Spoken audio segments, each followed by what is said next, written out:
This is one of the first ones we're doing as a charity, and the idea really is to give hope and inspiration to everyone out there.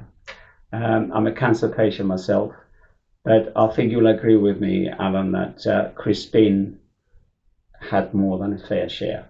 I think it's an easy thing to say, isn't it? And as it's still going on. And it's still going on, of course. Yeah. The effects of the original operation are being felt now, as you can see by her. Yeah, of course, yeah. And I'm sure you'll be chipping in to help us anyway. Okay. If and when I can. Yeah. Yes. Of course, you could.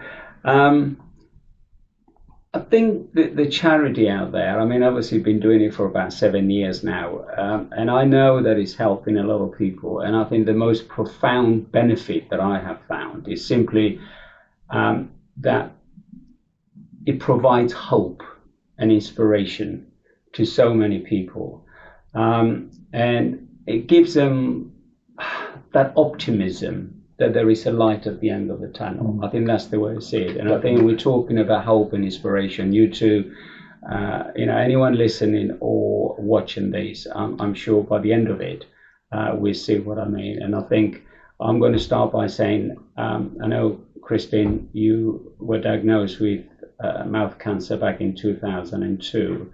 By the way, for anyone watching, I've known Christine and Alan for nearly 2 years now, because they're coming to the group that we have face to face. So I know a little about it.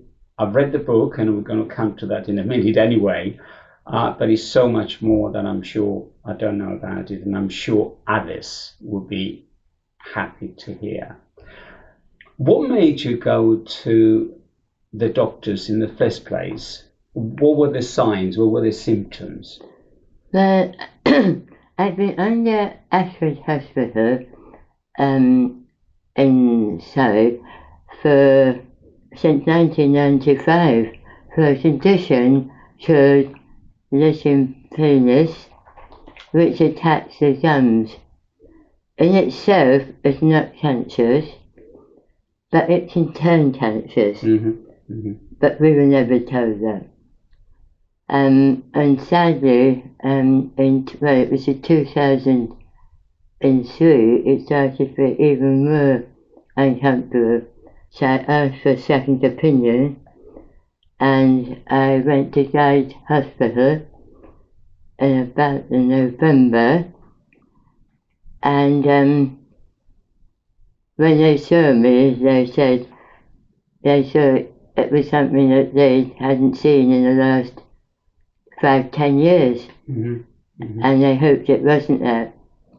They took multiple biopsies, and 5 days later they phoned through to my Ashford Hospital to say yes, it was cancer, and it was a fast-growing cancer, had to be dealt with very quickly. Did you have any pain in your mouth? What was the extra bit that actually said, right, it's something else now, I need to go to see somebody? Yes, there was beginning to pain, although the lithium powders was all on the top, it actually all attacked the bottom, and all my teeth were wobbling away, and there was pain. And so, as it was a relief actually to get the diagnosis, even though it was a really horrible one. But at that time I didn't really know basically what I really had to go through. But my consultant said, when he told me, that it wasn't, I said, will I die? Is it something I've died from? He said, no, but it will be a long haul for you, and we've got loads of tests and everything to go through before we actually get to an operation. Okay. And eventually, after many consultations, seeing my team, which I had together, a very big team together, and I managed to do it by the 20th of January 2004. 2002. 2004. And 4. Okay, so you had 18 months of No, checkups or thereabouts? well, yes, it had been getting not very much worse, Right. but it was in December Yeah. 03. 03. Yeah. That's they diagnosed. Okay. And so okay. from December to January, Right. So and because of the Christmas, rather quick. that was a problem. It's rather quick though, isn't it? To think that only a month or two, if you like. And where was the operation? At St. George's. St. George's. Yeah. Okay. And I know you said, from memory, you were there for about a month. Is that right? I was, because I was only meant to be in for 2 weeks, but I became quite poorly, and they did lots of various tests and things.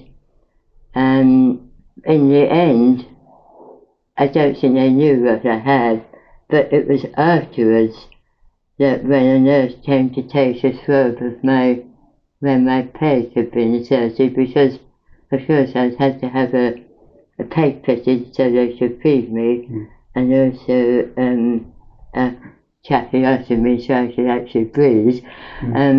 But then what happened next? Oh yes, I came out and had this swab taken by the nurse, and they didn't tell me that it was an infection called the MRSA bug. Right. So what did they actually remove on the first operation then? You said but what was they removed all my lower teeth, my gums, my teeth, and in its place, in fact, they opened me up from ear to ear, and managed to take everything away by doing that. So I didn't get a split lip that they had warned me about. Okay. So they took all this away, and then they took from my left arm bone, skin, and an artery. Yeah. And they put it in there. Okay. Somewhere in the head. Which was Oh my God. absolutely amazing. Yeah. Your skill there. When you came home, I think you said it was a few weeks at home, and then you had to go back to the hospital for 6 weeks or something, radiotherapy. Is that about right? Yes, unfortunately, the bone they took from my mouth, they had to analyse in the labs. Right. And then they found there were cancer still at the margins.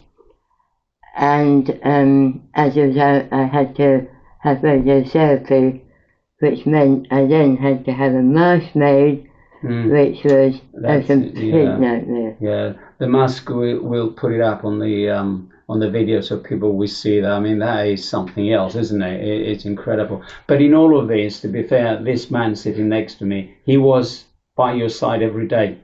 He was just amazing. He was just my rock. He always said right from the beginning that he would be with me every step of the way. Yeah. And he never missed anything. How wonderful. Well, at one stage, when that mask had been made, and when it was being used, while she was receiving the treatment, to see her screwed down on the table, even to get into that position. What is that though, you see? Because I've read in the book as well. What do you mean screw down? Is that held down by some sort of strap? Yeah, is that what it was? The mask was screwed to the table. Oh, the mask was screwed to the table? Yeah, so that it was held in place, and also Christine couldn't move, while obviously she was My goodness. I didn't realise that, because when you said, I mean, I know you mentioned it to me, and obviously it's a little bit in there, and I assumed, you put your mask on, you went onto this bed, and you were strapped down, but that wasn't the case. Well, strapped down, including the head, so that she was being held in a very uncomfortable position. Yeah. They said, obviously, if you can't stand it, put your hand up, and we'll undo it. Okay. And they did that. Had to do that once, I think. Right. as far as I remember. Okay. The purpose, I would imagine, is because if you're having radiotherapy, you need to be still. Otherwise, Absolutely. if you go somewhere else, then you're in more trouble. Yeah. What came through this book so clearly, is that your faith, both of you, and obviously the love between you two is really what got you through. Am I hitting you? Absolutely. I was very, very blessed to have such a caring, loving husband. And the background of a lot of prayer from friends. Yeah. I mean, on the day of the operation, our church closed. Opened for people to go in, and there was a steady flow of people going in to pray for Christine for the whole day, because it was a 14-hour operation. So yeah. I mean, when you go I hear all this 14-hour, 12-hour. There can't be the same surgeon doing it. He must be doing something, go and have a kip, and then come back, I suppose, and finish off. Is it? I had two surgeons. Two surgeons. So one of them was doing it and the other one was having the rest. I think one took everything away and one put things back. And one of the surgeons was very, very clever at actually putting the artery. I think when the nurses told me this afterwards, how amazingly clever he was, had such steady hands. To put the artery, attach it. Yeah, incredible. Well, in 2004, I think you were persuaded to do this wonderful book. But I do know that was written literally 4 years after your, which yes, I published it in 2008. 2008. And now we're 2025. So if we move on a little bit further, after you've written this book, what else happened to you? What was the next thing after 2008? Oh dear. How many operations did you have? No, I didn't have any. Oh yes, I have had various operations to cure infection from my bone. Yeah, I have. And now I've got this infection. Can't remember what it's called, but of the bone, which, because of the radiotherapy all those years ago, I don't know if everybody knows this, but it actually goes on working on your bone. It never stops. And as a result, my bone that has been inserted is now has now softened. Yeah. And causing all these infections, which is now seeping through my chin. Yeah. And so what I'm having to do, I'm having to take a concoction of 4 different drugs for 6 months, and so hopefully this will harden the bone and stop the infections breaking out under my chin all the time. And so that I hope that I won't lose my teeth. Yeah. Yeah. The problem is, if it doesn't work, then I will have to have another big major operation and have this taken away and lose my teeth, and it would be a pity. We haven't been told more than that. No. We haven't been given any more detail. A big operation, removing the teeth. Tell us, Christine, I think you mentioned to me some time ago about your saliva. I had to also have my lymph glands taken out, but I was told also that I would lose my saliva, so they took my saliva out, which means that when you lose your saliva, it's so difficult to talk. Right. So as a result, it caused me afterwards an awful lot of discomfort and distress. But then someone, speech and language therapist from New Zealand, actually told me about biotin, and that is for to help with dry mouth, and I use that a lot, and also always carry water now to help with my speech, but it is a problem. Okay, so by removing the glands, were they trying to save anything else that it might spread somewhere else? Is that the idea? They didn't know it at the time. If I had cancer in the lymph glands, that would have gone down to the rest of my body. Right. So they took the lymph glands out, and then when they analysed them along with my bone, they found the cancer was not in the lymph glands. Okay. So that was a great relief. Excellent. The way you speak now, when did that start? Did it develop that way, or was it straight after the operation in 2004 that you began to? No, I had to learn. I was told before the operation that I would have to learn to speak again and learn to eat by mouth again, because at that time I had a peg. Yeah.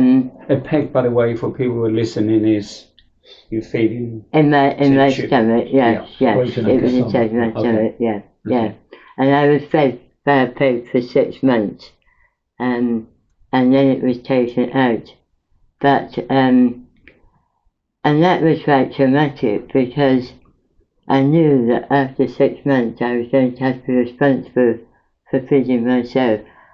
In that 6 months I had been learning to eat pureed food, bit by bit, and I actually kept a record of all the food that I took in, which actually was a great help to other people when I ran a mouth cancer support group. The only thing you told me, and I remember, was actually gone worse at some stage. It was back in 2019 when you were swallowing a tablet and it burst your throat or something. Is that? Yes. Am I right? I was doing reasonably alright with my pureed food and drinking, but everything had to be very bland. But because it hurt my tongue that had been hurt by the radiotherapy. But in 2019, I happened to be out with our granddaughter, and I had a cup of tea, and I suddenly remembered I had to take an antibiotic pill. So I tried to swallow it with the tea, and it got stuck in my throat and burst. And as a result, it burnt my throat, so much so that I had to go to A&E, and I had to be transferred down to Guildford, where they had the expertise to help me. And it burnt my throat, and I couldn't speak, I couldn't eat through my mouth, and they said I might not be able to speak again. It's incredible to hear. You see, you're swallowing a tablet and it suddenly explodes or whatever it does and bends your throat. I mean, obviously, that's an additional problem that you had. I mean, that wasn't part of all you're going through, and suddenly, here we go, we've got to deal with something else. I'm going to take you back into this now, because I think what is fascinating here, I know you've got 4 children, but one of them was away at the time. And I know you were writing so many letters to her, and Mary, mummy writing. It was throughout, different times of the day and everything else. How much do you think it meant to you, knowing that your daughter is away? Did you really want it to be there, or were you quite happy that you're writing to her? It was a very hard time thinking about that, when Mary was away with her husband doing a year out round the road. I desperately wanted her to be with me, of course I did. But on the other hand, I knew that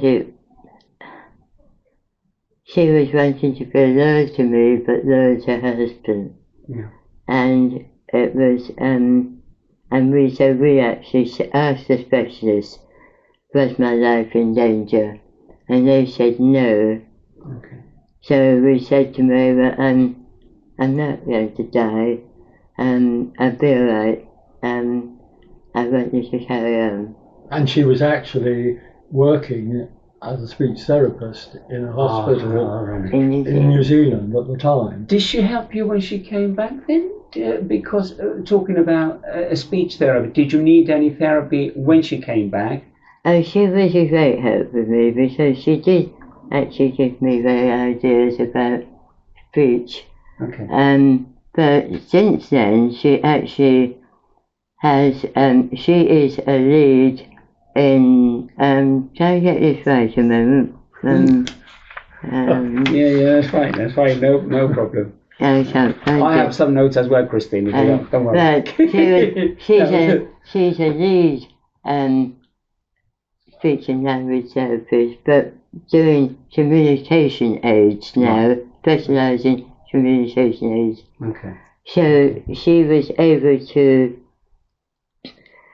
give me an app on my iPhone to help me with speech when people didn't understand me, because my speech has got a lot worse.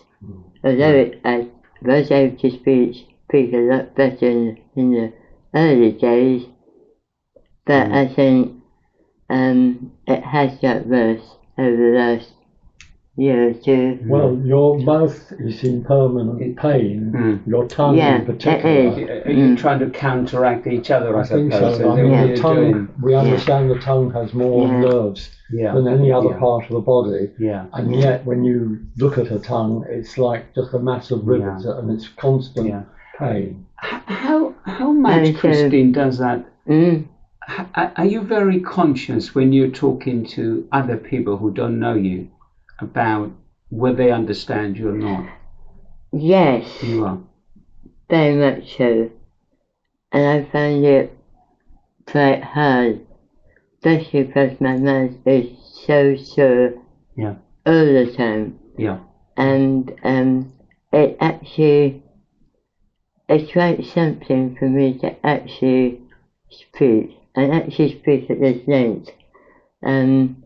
Just have to pull out all the stuff because I know how important it is to let other people know how rotten it is.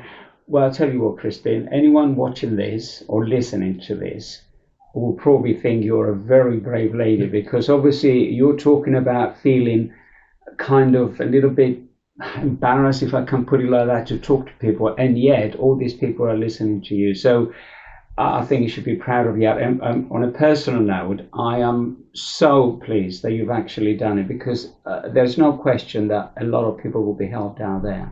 I think I'm going to move on to when you fitted your teeth or something. It was quite funny how you made a cake apparently for all the nurses or something, and you wanted someone to actually have a design of your teeth on the cake. Is that right? That's quite funny. I love that.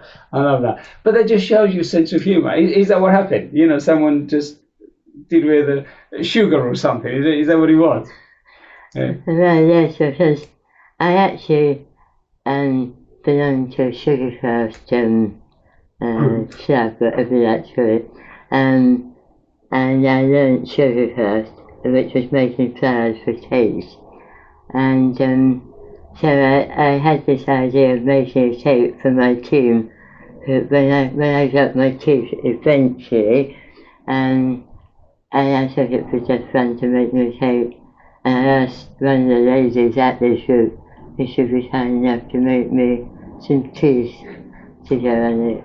And so when I came to write my book, I thought that'd be a fun thing to put on the back of it. Absolutely. One thing you haven't mentioned, though, going back a little bit, when that pill burst and burnt you, the hospital then told you, after doing some tests, that I had to have a swallowing test. You had a swallowing test which showed that food was actually going into her lungs. Oh, goodness. So that meant that in future, not even pureed food, it always had to be liquid food.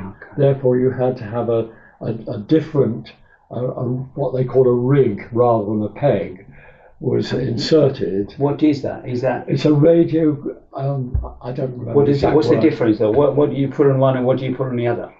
Well, in future, instead of taking pureed food through her mouth, right? Okay.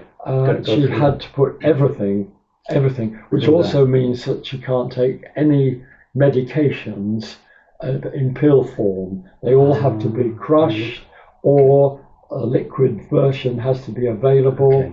And that's not always available from the chemist immediately, the pharmacist. They have to order the liquid versions of some of the pills. So, has that been managed well, I wonder? I mean, I know there's special things and whatever else you do. When you need something, do you get it quickly, or do you have to fight for it?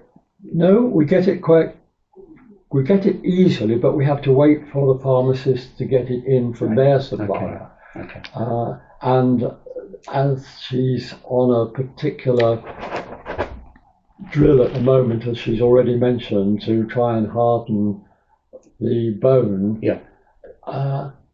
one of those constituents of the 4 parts that she has to take daily on top of existing medication, one of those is a liquid which has a dreadful burning effect on her mouth.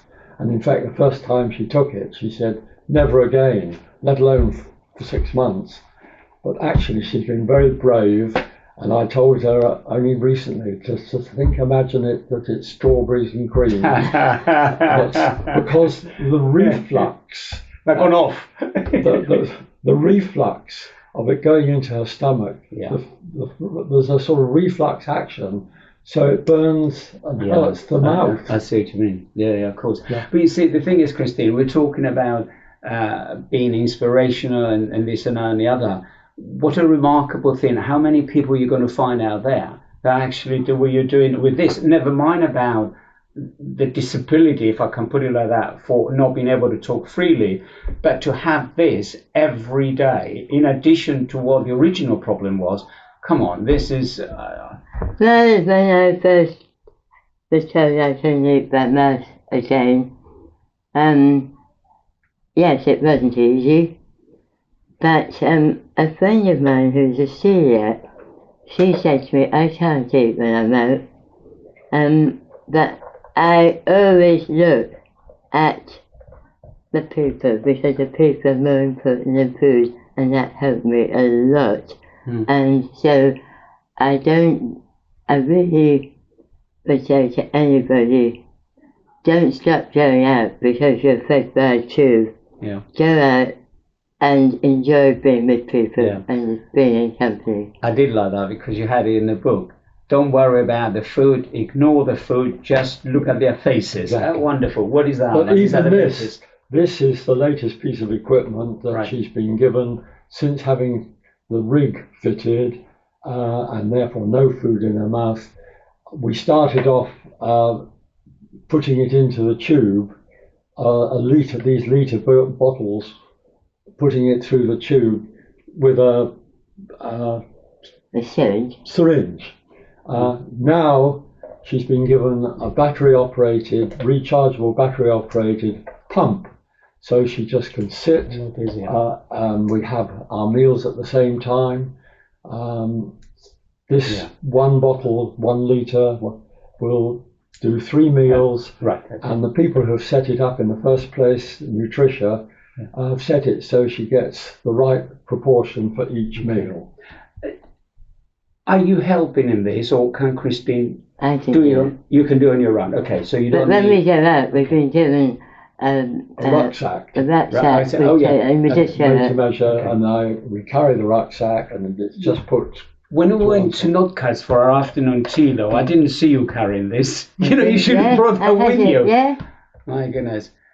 Okay, that's that. It's incredible. I mean, look at this. Well, that just says it all, doesn't it? And the battery, just recharge the battery every night. At a time. It's ready for the next day. Christine, I'm going to go back to this again because there was something fascinating in there that I've never come across before. In your postscript in here, you mention clinical hypnotherapy. Yeah. Excuse me.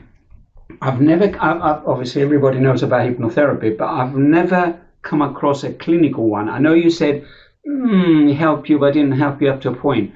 But I never knew, and I just wonder whether it's something maybe us as cancer patients, or anyone in fact, to actually even mention it to their consultants, that might help them.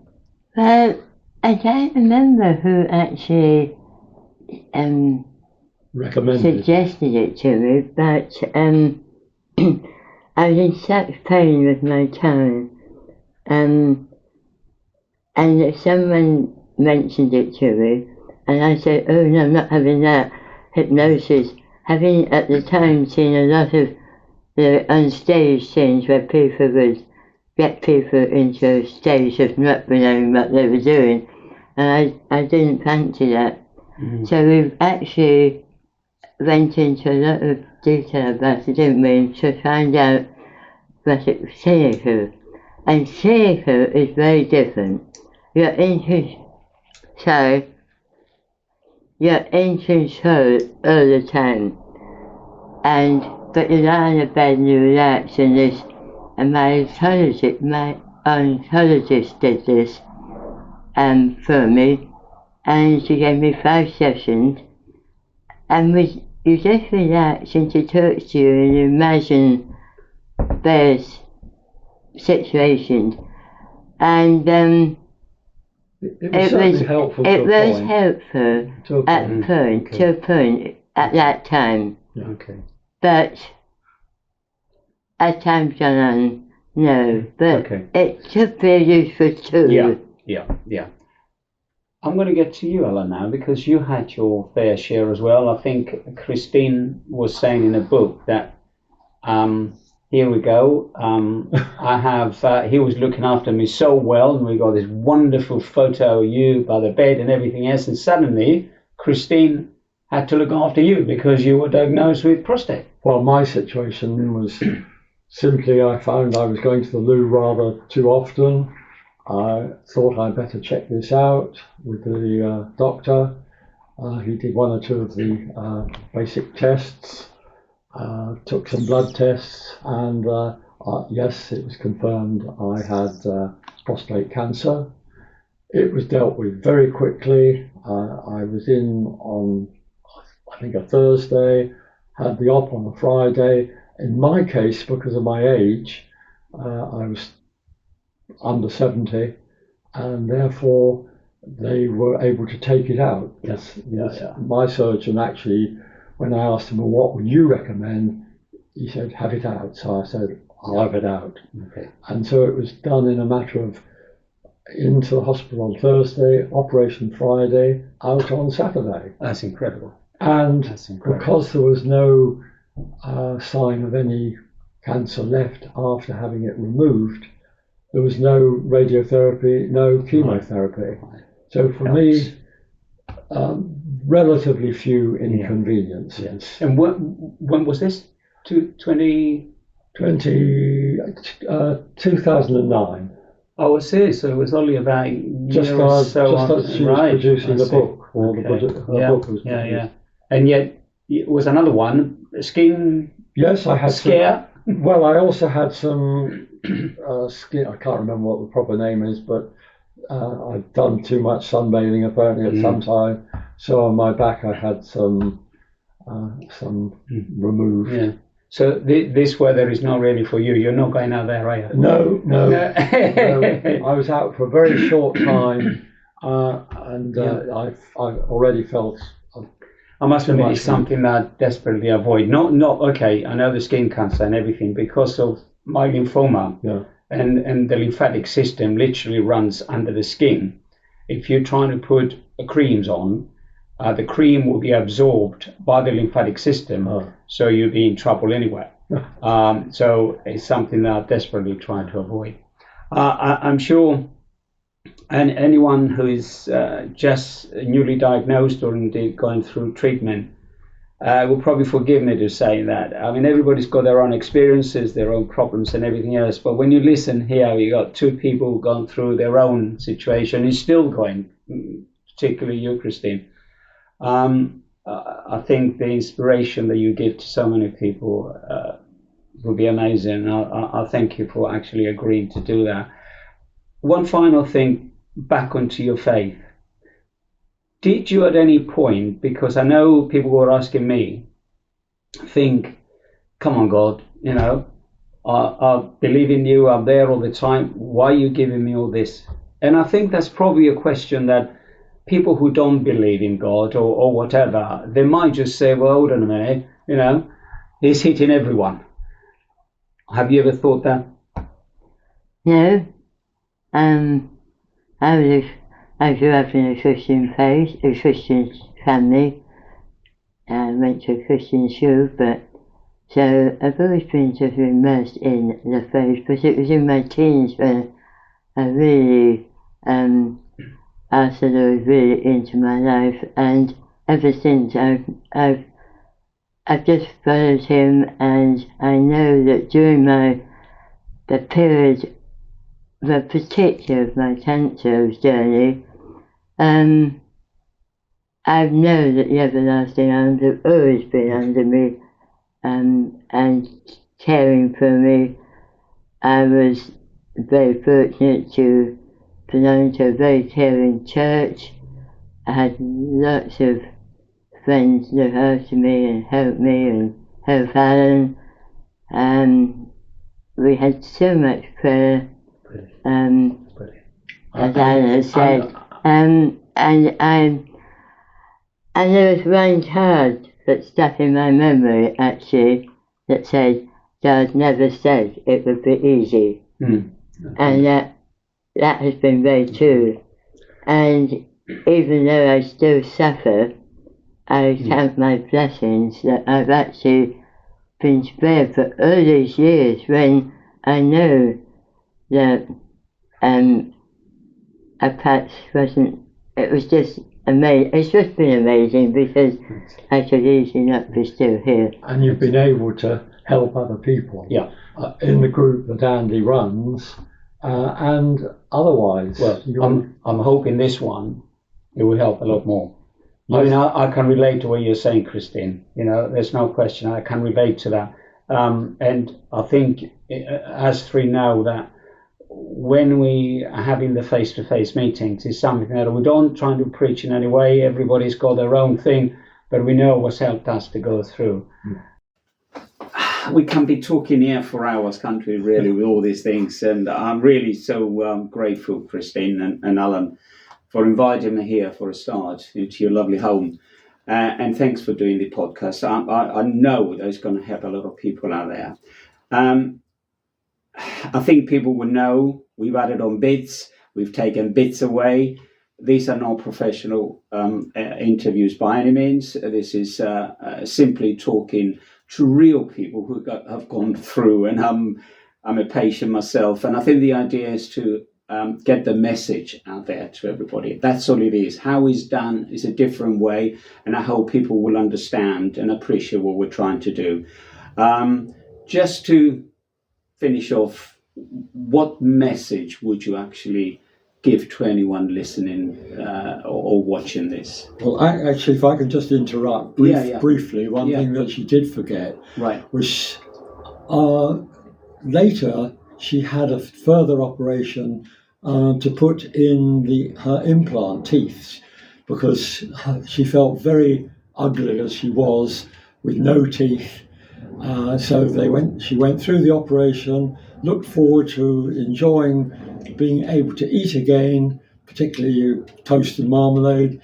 But actually, when she tried it, it was not possible. Eating was not what she had expected it to be. So that was one aspect which was disappointing. But anyway, carry on with. And that's after an operation? That was after another operation to put them in, yes. My goodness. Yes. See what I mean, Christian? How can this not be inspirational? The things that you've gone through, other people will only read or dream about it. So, she certainly looked better as a result of the teeth being put in. Okay. Another compliment from the Habby, who was by your side throughout this. And how wonderful to hear. All right. What do you think? Yeah. The main thing I'd like to say in finishing up is, don't give up. Just have that hope. And keep going to make sure, if you have any ulcers that don't heal within about 3 weeks, any sores, any red bits, any lumps or bumps or anything unusual that comes up in your mouth, do please get it checked out. It's so important. I wouldn't like anybody to have to go through what I've been through. But actually, it's important to say that dentists now are being far more active in looking for things that might suggest a problem with the mouth, possible possible cancer, as Christine said. So yes, it's just really a case of managing your thoughts, be positive, and look forward to an improved situation. Excellent. Excellent. What a way to finish. Don't be negative. Be really positive. Excellent. What a way to do it. And again, for me, I'm so grateful that you two are coming to almost every meeting we're having. And I think when I hear people talking about, I'm in remission, I don't really want to be there, what is it for me? I think I can tell those people that when they were going through, maybe they needed people in remission to actually guide them, at least see them as, look, there is a light at the end of the tunnel here. Definitely. So everyone coming to the meeting has got something to offer. The newly diagnosed, we see them, oh goodness me, there is something else. The ones that are going through treatment, we're going through treatment, I think you more than anyone else. And I think to look up to somebody who's already gone through it and feels okay, I think is, if we can all do that, we've achieved something. Yeah.